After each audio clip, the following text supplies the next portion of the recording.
रात का सन्नाटा पसर चुका था। अजीब सी शांति हो चुकी थी, लेकिन उस भयानक शांति को चीरते हुए बहू नव्या की सिसकियां उस माहौल में गूंज रही थी। घर में और सदस्य भी मौजूद थे, लेकिन कोई भी उन सिसकियों को रोकने के लिए, नव्या को संभालने के लिए अपने कमरे से बाहर निकल कर नहीं आ रहा था, क्योंकि शायद सब इस चीज के आदी हो चुके थे।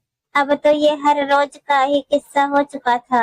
आए दिन घर में नव्या की सिसकियां गूंजती रहती थी। नव्या आज से 7 साल पहले इस परिवार में बहू बनकर आई थी।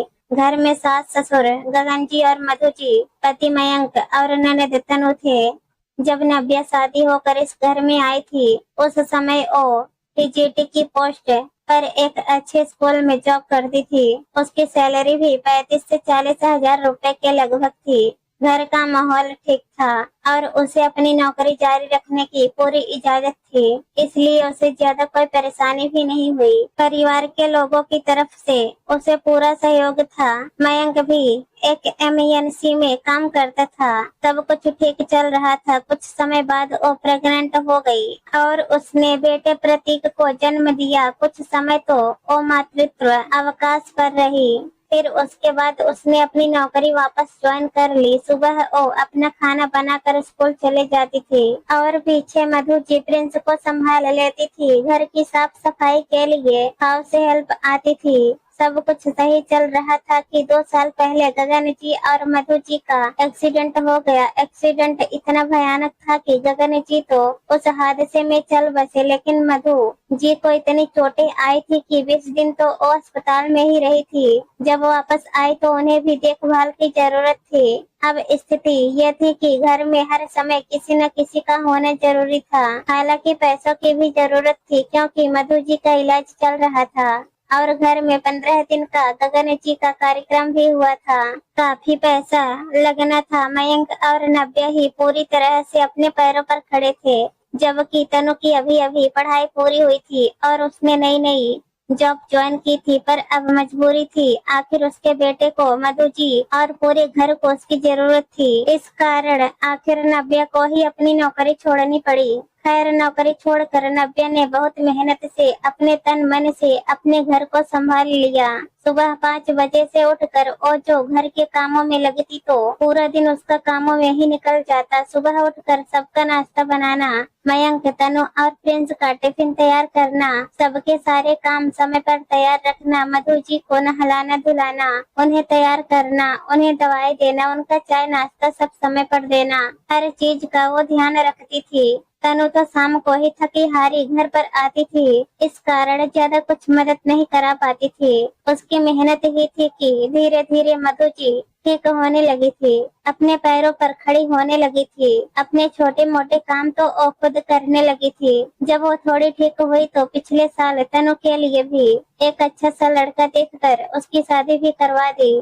तब भी मधु जी बैठकर सब काम बता रही थी और नव्या सब कुछ संभाल रही थी। लेकिन अभी 5 महीने से उसके और मयंक के रिश्ते में खटास आ चुकी थी। कारण मयंक का अजीब व्यवहार। अब वो ऑफिस से टाइम से घर नहीं आता। रात को कभी 1 तो कभी 2 बजे घर आता।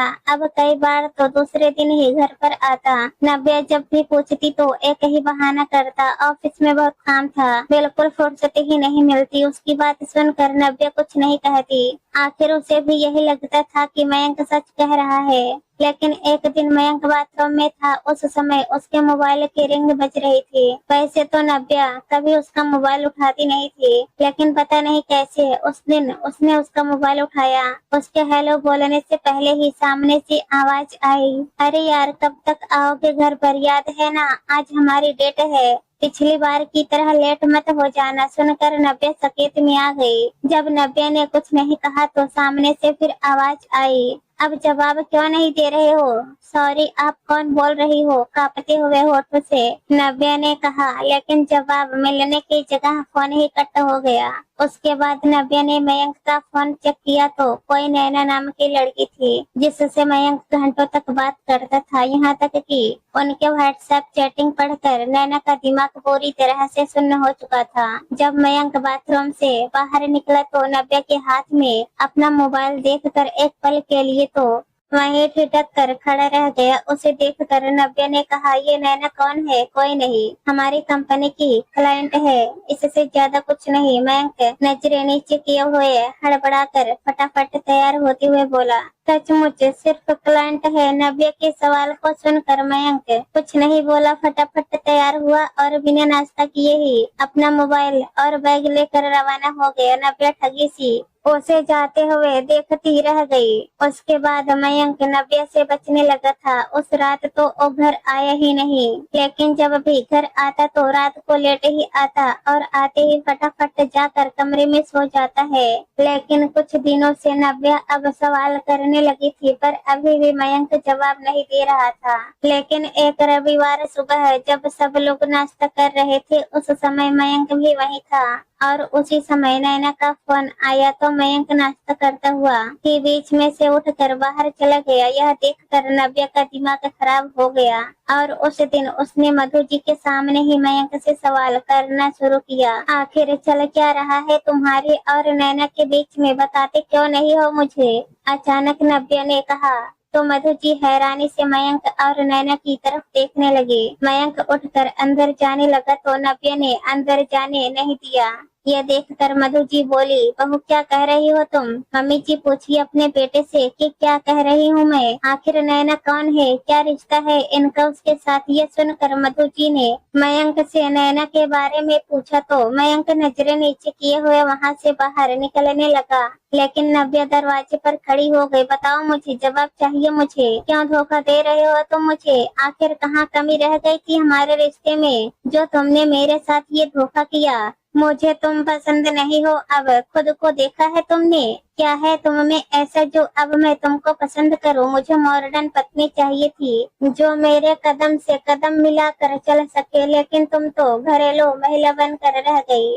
अब तुम में वो अट्रैक्शन नहीं है, मुझे तुम्हें देखकर कोई फीलिंग्स नहीं आती, इसलिए मुझे अब नैना पसंद है और अब मैं उससे ही शादी करना चाहता हूँ। आखिर झल्ला कर मयंक ने बोल ही दिया और नव्या को एक तरफ धकेलता हुआ घर के बाहर निकल गया। उसकी बात सुनकर मधु जी स्तब्ध खड़ी रह गई। नव्या तब जोर जोर से रोने लगी। उसके बाद जब मयंक घर आया तो मधु जी ने मयंक को समझाने की पूरी कोशिश की। तब मयंक ने सीधा सा जवाब दिया, या तो आप अपना बेटा रख लो या फिर अपनी इस बहू को रख लो। मैं तो उसे तलाक दूंगा और नैना से शादी करूंगा। अब आप मुझे रोक नहीं सकते। अगर आप मेरा साथ दोगे तो आपका बेटा आपके पास ही रह जाएगा, वरना मैं शादी करके कहीं और चला जाऊंगा। यह सुनकर मधु जी चुप रह गई। अब तो घर में रोज ही हंगामा होने लगा था। जो भी मयंक को समझाने की कोशिश करता वो उसी से लड़ पड़ता। यहाँ तक कि तनु ने भी उसे समझाने की कोशिश की, लेकिन उसने तो उसे भी पलट कर जवाब दिया, तुझे आना है तो शराफत से आ, पर मुझे समझाने की कोशिश मत कर। और फिर उस दिन भी उसने नव्या पर हाथ उठाया था, यह कह कर कि तुम मेरी बहन के ससुराल में फोन करके मुझे बदनाम कर रही हो। तब भी नव्या काफी रोई थी। आखिर उसके जवाब सुन कर तनु और मधु जी ने बोलना ही छोड़ दिया। लेकिन आज मयंक ने नव्या पर फिर से हाथ उठा दिया तो नव्या ने मधु जी को मयंक को समझाने के लिए कहा। तब मधु जी ने जवाब दिया, मेरा तो इकलौता बेटा है बहू, मैं क्या कर सकती हूँ? मुझे तो इसी के साथ रहना है। आखिर तुम्हारे लिए मैं अपने बेटे का साथ नहीं छोड़ सकती। अगर उसे नैना पसंद है तो मैं क्या कर सकती हूँ? अपने पति को तो तुम्हें वश में रखना चाहिए था। कहकर मधु जी ने बात को वहीं खत्म कर दिया। उसके बाद तो नव्या पूरी तरह से टूट चुकी थी। काफी देर रो लेने के बाद अपने आंसुओं को पोंछते हुए उसे भी अब ये बात समझ में आने लगी थी कि अब इस रिश्ते को जबरदस्ती खींचने से कोई फायदा नहीं, क्योंकि ये तो सिर्फ एक तरफा कोशिश हो रही थी। अब तो मयंक के घर वालों ने भी इस बात को स्वीकार कर लिया था कि मयंक को नैना पसंद है, तो फिर क्यों बेवजह यहाँ अपना समय खराब कर रही है। काफी सोचने के बाद नव्या ने तलाक लेने का मन बना लिया और फिर उसने मयंक से इस बारे में बात की। सुनकर मयंक बहुत खुश हो गया। तो ठीक है, तलाक हम आपसी समझौते से ले लेते हैं और रही बात गुजारा भत्ता देने की तो मैं तुम्हें 4-5 लाख रुपए दे दूंगा। प्रिंस चाहे तो मेरे पास रह जाएगा, कोई दिक्कत नहीं है। गुजारा भत्ता तो तुम दे दोगे मयंक, लेकिन मेरे मुआवजे का क्या? नव्या ने कहा। सुनकर मयंक हैरानी से उसकी तरफ देखने लगा और बोला, मुआवजा? कैसा मुआवजा?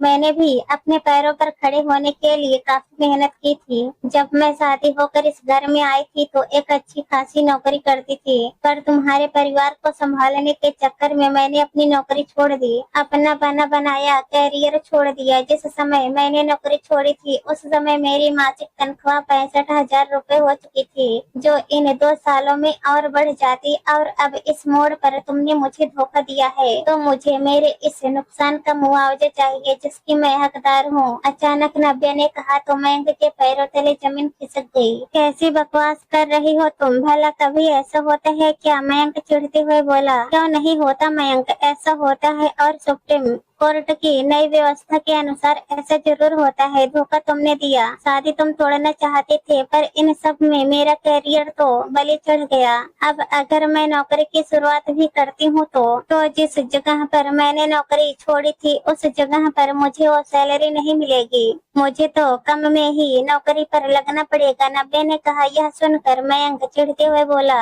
आ गई ना अपनी वाली पर तुम। सच ही कहा है किसी ने कि तुम औरतें सिर्फ पैसों के लिए ही रिश्ता जोड़ती हो। अच्छा, जब मैंने तुम्हारे परिवार की सेवा के लिए नौकरी छोड़ी थी तब तो मैं बड़ी आदर्श पत्नी और आदर्श बहू थी, और आज मैं अपने हक के लिए बोल रही हूँ तो तुम मुझे ये सब सुनाने लगे। खैर, जो भी सुनाना है सुनाओ, मुझे अब फर्क नहीं पड़ता, क्योंकि तुमने मुझे बहुत मजबूत बना दिया है। अब अगर मुआवजा देते हो तो ठीक है, वरना मैं कोर्ट के जरिए अब लड़ूंगी। तुम्हें जो फैसला करना है कर लो, नव्या ने कहा और अंदर कमरे में चली गई। थोड़ी देर बाद नव्या अपने सामान के साथ प्रिंस का हाथ पकड़कर बाहर आई और अपने मायके रवाना हो गई। मयंक ने उसे मुआवजे के पैसे देने से इनकार कर दिया तो आखिर कोर्ट में उसने केस लड़ा और कोर्ट की नई व्यवस्था के अनुसार उसे गुजारा भत्ते के साथ मुआवजा भी मिला, जो कि उसका हक भी था।